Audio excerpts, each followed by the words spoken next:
CM ನಿವಾಸಕ್ಕೆ ಉಪಮುಖ್ಯಮಂತ್ರಿ ಬಂದಿದ್ದಾರೆ. ಸಿಎಂ ಕಾವೇರಿ ನಿವಾಸದಲ್ಲಿ ಮಹತ್ವದ ವಿದ್ಯಮಾನಗಳು ನಡೀತಾ ಇದೆ. ಒಂದು ಕಡೆ ತುರ್ತು ಸಭೆ ಕೂಡ ನಡೀತಾ ಇದೆ. ಈಗಾಗಲೇ ಸಿಎಂ ನಿವಾಸದಲ್ಲಿ ಹಲವು ಸಚಿವರು, ಹಿರಿಯ ಅಧಿಕಾರಿಗಳೆಲ್ಲರೂ ಕೂಡ ಇದ್ದಾರೆ. ಇವತ್ತು ಸಂಜೆ ಡಿಸಿಎಂ ಡಿಕೆಶಿ ನೇತೃತ್ವದಲ್ಲಿ ಸಚಿವ ಸಂಪುಟ ಸಭೆ ಕೂಡ ನಡೆಯುತ್ತೆ. ಈ ನಡುವೆ ಸಹಜ, ಕ್ವೈಟ್ ನ್ಯಾಚುರಲ್, ಇಂಥ ಸಂದರ್ಭದಲ್ಲಿ ಸಚಿವ ಸಂಪುಟದ ಸಹೋದ್ಯೋಗಿಗಳು ಎಲ್ಲರೂ ಕೂಡ ಬಂದು ಸಿದ್ದರಾಮಯ್ಯನವ್ರನ್ನ ಭೇಟಿ ಆಗ್ತಾರೆ, ಅವರಿಗೆ ನೈತಿಕ ಬೆಂಬಲವನ್ನು ಸೂಚಿಸ್ತಾರೆ.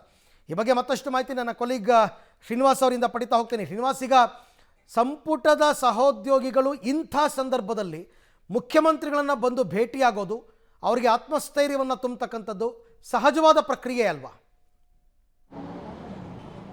ಅರವಿಂದ್, ಹೌದು, ಸಹಜವಾಗಿ ಈ ರೀತಿಯಾದಂತಹ ಪ್ರಕರಣಗಳಲ್ಲಿ ಸಿಎಂ ಅವರ ಮೇಲೆ ಪ್ರಾಸಿಕ್ಯೂಷನ್ಗೆ ಅನುಮತಿ, ಅವರ ಮೇಲೆ ಆರೋಪ ಬಂದಂಥ ಸಂದರ್ಭದಲ್ಲಿ ನೈತಿಕವಾಗಿ ಅವರಿಗೆ ಬೆಂಬಲ ಕೊಡುವಂಥ ನಿಟ್ಟಿನಲ್ಲಿ ಆ ಸಚಿವರು ಕೆಲಸವನ್ನ ಮಾಡ್ತಾರೆ. ಈಗ ಮುಂದುವರೆದ ಭಾಗವಾಗಿ ಸಿದ್ದರಾಮಯ್ಯನವರ ವಿಚಾರದಲ್ಲೂ ಕೂಡ ಇದೇ ಆಗಿದೆ. ಬೆಳಗ್ಗೆಯಿಂದನೂ ಕೂಡ ತಮ್ಮ ಸಚಿವ ಸಂಪುಟದ ಸಹೋದ್ಯೋಗಿಗಳು ಸಿಎಂ ಅವರನ್ನ ಭೇಟಿಯಾಗಿ ಅವರಿಗೆ ನೈತಿಕ ಬೆಂಬಲವನ್ನು ಕೊಡ್ತಾರೆ. ಈಗಷ್ಟೇ ಡಿಸಿಎಂ ಡಿಕೆ ಶಿವಕುಮಾರ್ ಅವರು ಕೂಡ ಸಿಎಂ ನಿವಾಸಕ್ಕೆ ಬಂದಿದ್ದಾರೆ. ಕಳೆದ ಸಮಾವೇಶ ಮಾಡಿದ್ರು ಮೈಸೂರಿನಲ್ಲಿ. ಡಿಕೆ ಶಿವಕುಮಾರ್ ಅವರು ನಾನು ಬಂಡೆ ಅಂತ ನಿಂತ್ಕೊಳ್ತೀನಿ ಸಿಎಂ ಮುಂದೆ ಅನ್ನುವಂತಹ ಹಿಂದೆ ಅನ್ನುವಂಥ ಮಾತುಗಳನ್ನು ಹೇಳಿದ್ರು. ಹಾಗಾಗಿ ಈಗ ಡಿಕೆ ಶಿವಕುಮಾರ್ ಅವರು ಬಂದಿರೋದ್ರಿಂದ ಸಹಜವಾಗಿ ಸಿಎಂ ಅವರಿಗೆ ರಾಜಕೀಯವಾಗಿ ಶಕ್ತಿ ಇರುತ್ತೆ.